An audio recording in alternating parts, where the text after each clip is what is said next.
News. Were there irregularities in the procurement of Dengvaxia? That's one question senators want answered as they hold a probe on the dengue vaccine controversy. President Rodrigo Duterte reveals he is axing an entire commission for alleged corruption. And reigning Miss Universe Demi-Leigh Nell Peters makes history in the country. We'll tell you why later.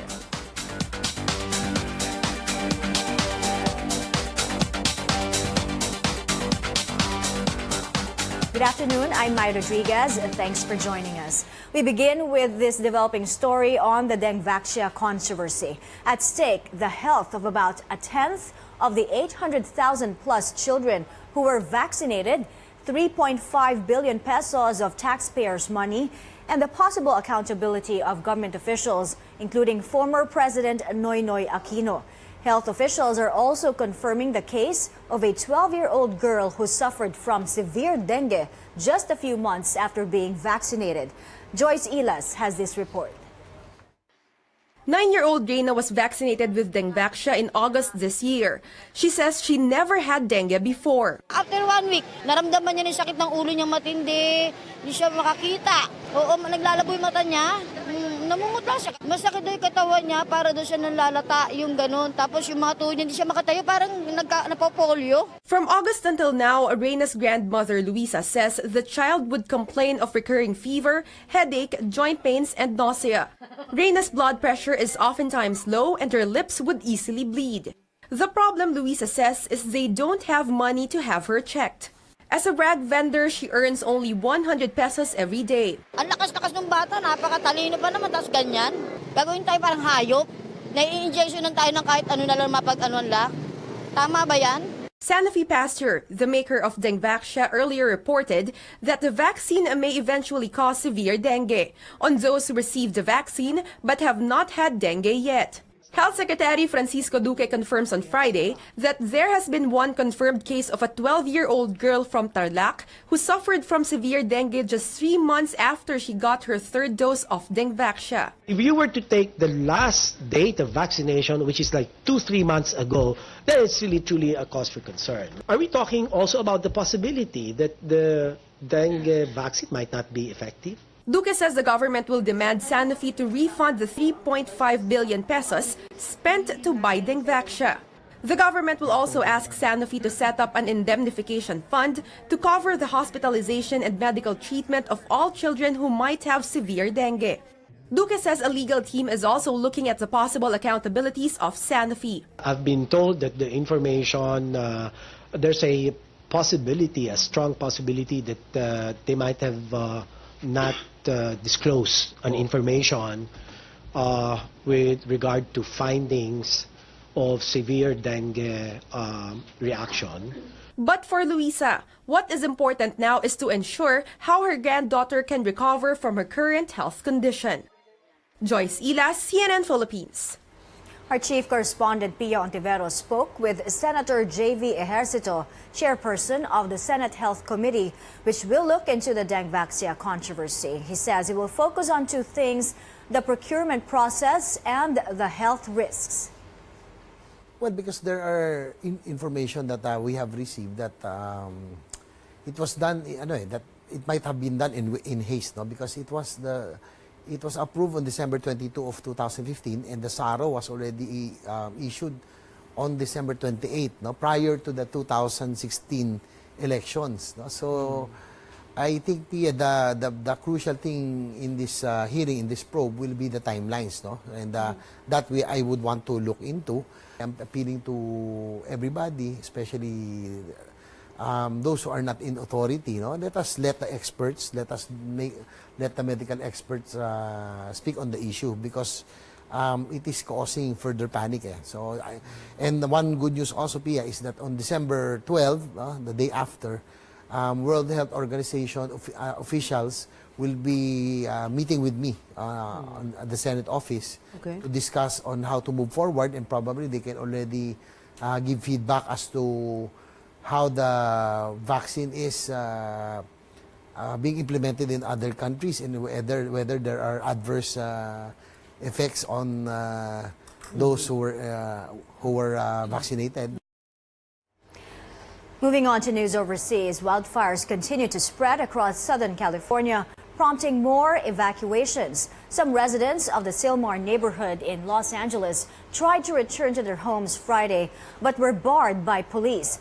More than 5,000 firefighters are working to contain the towering walls of flames. Fire crews are still doing damage assessment. A CNN meteorologist says dry air and strong winds are forecast for the region today, which may fuel the fires. The blaze, which started Monday evening, is considered one of California's most destructive fires ever. So far, it has scorched around 64,000 hectares this week. Now, CNN affiliate Randy Page reports on how this small town in California is coping with the wildfires. In downtown Ojai today, a free giveaway of lung-saving masks. I really appreciate it. They're doing a good job. Right now everybody needs a little help. As thick gray smoke hangs in the air over the city. Born and raised here, we work here. I mean, this community gives us so much, so why not give back to the community, you know? The smoke is here because there is no wind to blow it away, and that means no wind to drive the fire into the homes and businesses here. From the air, you can see the Thomas Fire continues to burn, but the smoke is traveling straight up, not driven by powerful winds. This is one of the areas of concern northwest of Ojai, as powerful wind last night punched a finger-shaped section of fire into the wilderness area south of Santa Barbara. They are also concerned about portions of Carpinteria and Fillmore if the winds were to pick up and shift. And today we are told the winds will be unpredictable. The city of Ojai is surrounded on three sides by fire, but so far, thanks to the lack of wind, more structures have not been claimed today. But just outside of Ojai, along Highway 33, skeletons of homes can be found on the barren landscape where the fire came through. I think it proves that Ojai is a pretty durable little town because this has happened 3 times in the last 40 years, where we've been completely surrounded by fire. And the downtown here is like 100 years old, so I guess we've got a nice little oasis, although we got to put up with the smoke when this happens. Now on to lighter news. Miss Universe beauties are taking in the sights and sounds of the country. Some of them visited Camigin's White Island. We see here the queens from South Korea, India, Canada, Spain, Singapore, and the Netherlands enjoying a dose of vitamin C. Miss Universe Philippines Rachel Peters toured Bohol together with Miss Malaysia and Miss Russia. They went to the People's Mansion and the Tarsier Sanctuary in Corella Town. The others headed way up north to breathtaking Batanes. The tourism department says reigning Miss Universe Demily Nell Peters made history by being the first Miss Universe to visit the country's northernmost province. Later, we'll show you how Miss Universe beauties rocked the runway at a charity fashion show with some very special guests. And find out why President Duterte wants to fire an entire commission. These and more when Newsroom Weekend returns.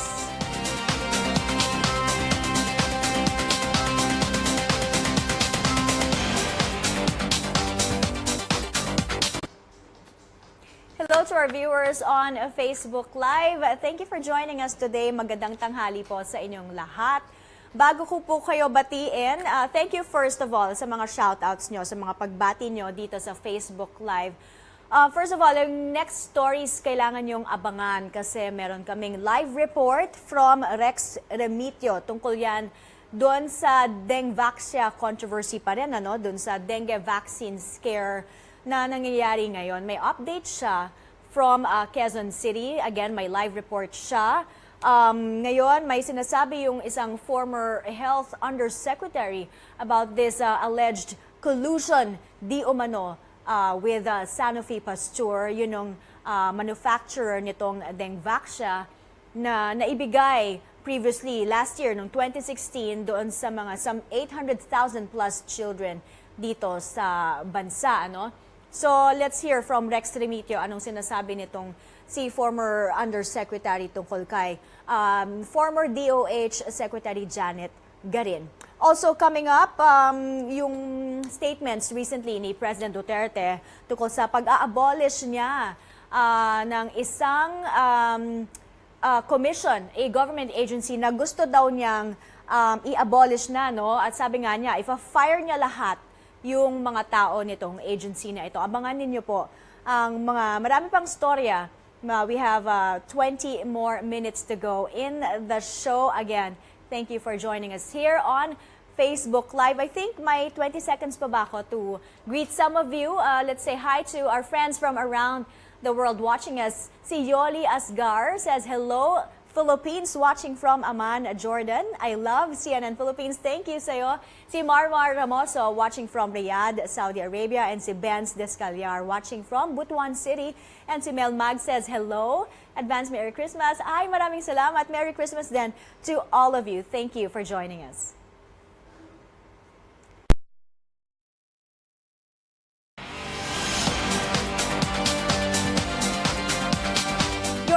On CNN Philippines. Welcome back. A former health undersecretary says the department's former chief, Janet Garin, colluded with Sanofi Pasteur on the use of Dengvaxia. Our Rex Remitio joins us live for more. Rex, tell us, how did this supposed collusion take place? Former Health Undersecretary Ted Herbosa says that he and former Health Secretary Enrique Ona were kept in the dark on the discussions on the implementation of the dengue vaccine in 2016. This contradicts what Garin said in an interview on Friday, that Herbosa, Ona, and other former health officials were knowledgeable of the issue. In fact, they were even against what Garin is planning since the vaccine was still on its experimental stage. He adds the vaccine was still on its phase 3 of development stage when it was injected on students in April 2016. In fact, Herbosa says it must still undergo a long process of development before it can be implemented on phase 4. He also says all of the health officials were surprised when Garin announced the plan to implement the vaccine on January 2016. Herbosa also argues it's unethical for any government official to meet with a supplier or distributor of a particular product when it was due by then or before its bidding process. This is in response to Garin's admission that she met with Sanofi Pasteur officials sometime in 2015. Herbosa suspects the deal was rushed for two things. First, the administration party might have used the funds for the 2016 presidential elections. And second, Sanofi wants to immediately sell its product since two other pharmaceutical giants in Japan and the United States are also developing the same vaccine and planning to sell it as well. Herbosa also believes that the vaccine was way overpriced and not cost-effective. That's why he believes that Garin must be criminally liable with this mess. Mai. Rex, tell us more about Herbosa's claims that Garin is criminally liable for this mess. Well, he says that Garin committed intentional negligence on this particular issue when she met with Sanofi Pasteur officials in 2015. And until now, we're still getting the side of Garin to further shed light on the issue. Mai. Rex Remitio there reporting to us live from Quezon City. In other news, the defeat of Maute terrorists in Marawi raises the question of whether there's a need to extend martial law in Mindanao again. Military and police officials believe there is. Our George Cahiles tells us why. The extension of martial law in Mindanao is necessary. This is the recommendation of both the police and the military ahead of the expiry of martial law in the southern Philippines by December 31.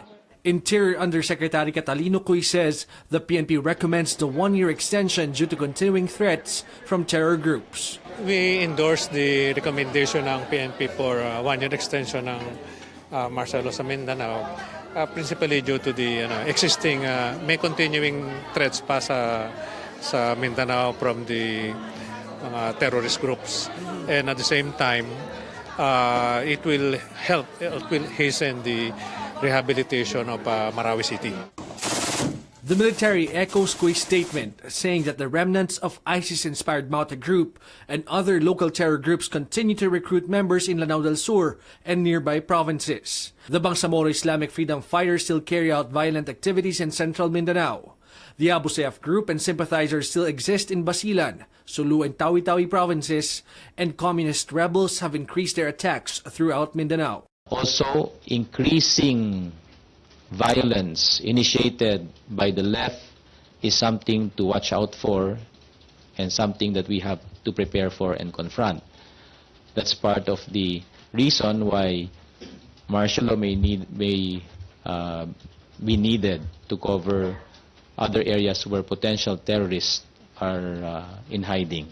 The recommendations of both the PNP and the AFP have been submitted to the President. Presidential spokesperson Harry Roque says President Duterte is expected to ask Congress by December 15 whether to extend or to lift martial law. If the President decides to ask for an extension of military rule, Senate President Coco Pimentel says he will immediately tackle the matter with his colleagues. Senators Zubiri, Escudero, Villanueva, and Poe wish to hear a security briefing from authorities before deciding on a possible extension of martial law.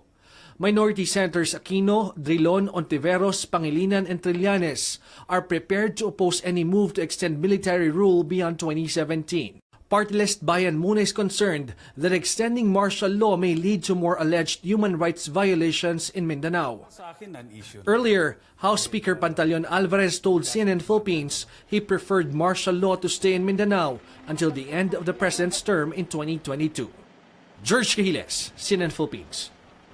President Duterte is not through with communist rebels after his relationship with them turned sour. The president declared the New People's Army a terrorist organization and ordered its members' mass arrest. And now the left is pushing back.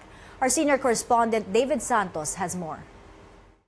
For those who are out temporarily, you just maybe zero in now because any day I will order for their mass arrest. After unilaterally terminating the peace talks and declaring the communist movement as terrorists, the president is now after the rebels' peace consultants. But not too fast, cautions a lawyer of the National Democratic Front.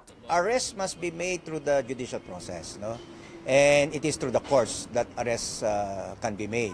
In a motion filed late November, the Justice Department is asking the courts to cancel the bail of the freed NDF consultants and bring them back to jail. State prosecutors are citing the president's order to call off the peace talks. A Manila court has given the lawyers of couple Benito and Wilma Tiamzon 5 days to respond. The Tiamzons are said to be the most ranking communist leaders prior to their arrest for murder in 2014. But with the negotiations turning shaky early this year, the Tiamzons have been keeping a low profile and rarely seen in public. The NDF says they need to be extra cautious. Nalaman nila na may nakakasang arrest operations, even without the arrest orders. It was the military that arrested the Tiamzons after years of painstaking covert operations. They could well do the same now. Pero we have to understand na itong agreement na ito, may mga procedures that have to be followed. And we will have to follow yung procedures. The NDF insists they have yet to receive a formal notice the government wants to terminate the talks. And it will take at least a month before this becomes executory. It's a bilateral agreement. It is not to protect one side. It is to protect both sides. For now, lawyers can't say if the consultants have gone into hiding or if they will still submit themselves to the jurisdiction of the courts. They say all legal options are still open. David Santos, CNN Philippines. But yesterday, the president hinted at resuscitating the canceled peace talks with the rebels. Speaking at the 84th anniversary celebration of the Labor Department yesterday, the president cited the need for the NPA to stop collecting revolutionary taxes from businesses. He added the government can shoulder the expenses of the CPP during talks. Here's the president in his own words. They have to agree to stop to impose revolutionary tax. We can subsidize the talks and even the billeting and all. Ako na ang maggastos but you have to stop. The Duterte government is bent on stamping out corruption. In the same event yesterday, President Duterte said he will fire an entire commission next. It's unclear what commission that is, but he says he believes all its members should be fired for corruption. Now on Monday, I will fire about one commission mismo. lahat sila ay wala pakialam kung nakisali lahat o dalawa, tatlo. You have to go out. Because I do not think that it will exist without your knowledge.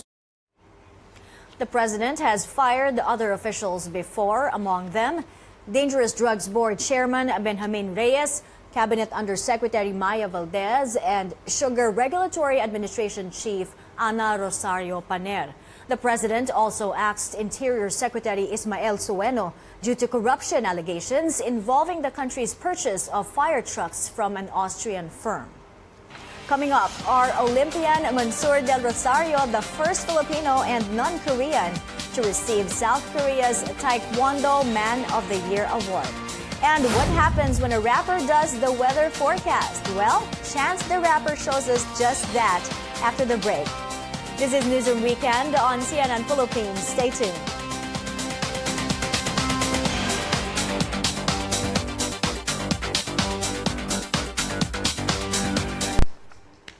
Hello to our viewers on Facebook Live. Maraming salamat ulit sa papanood ninyo ngayon sa amin ngayong tanghali. Now may opportunity ako ngayon to greet some of you. I'll start with your messages. Marami nagko-comment doon sa top story natin.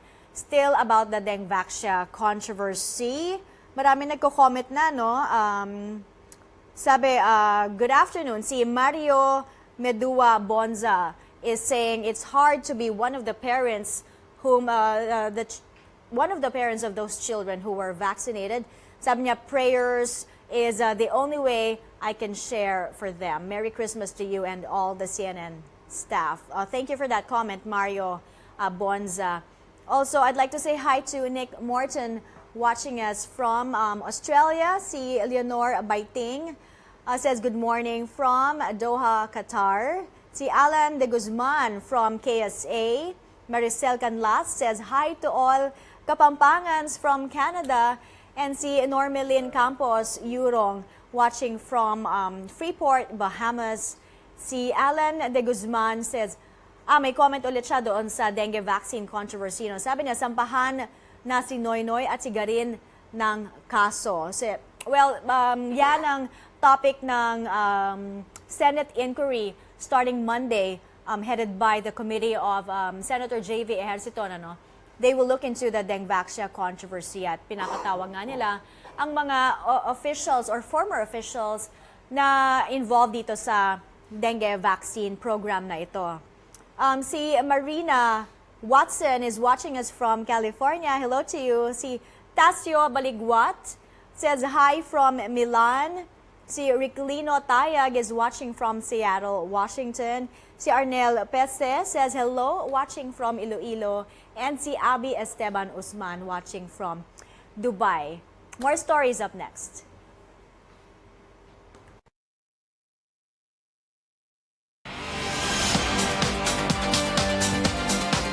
The newsroom's back with more stories. Heads up, motorists. The MMDA will start a dry run this Monday, December 11th, on the proposed carpool lane on EDSA. Private vehicles as well as motorcycles carrying at least 2 people will be the only ones allowed to use the carpool lane that's on the leftmost lane of EDSA. Now, this should encourage carpooling to reduce the number of vehicles on this problematic main road. Once the carpool lane is officially implemented, the MMDA says violators will be apprehended using the no-contact policy and will be fined 500 pesos. Rapper Chance shows he can do more than just win Grammy Awards and host Saturday Night Live. He joined weatherman Paul Conrad on the air and delivered his own version of the weather forecast. Watch this.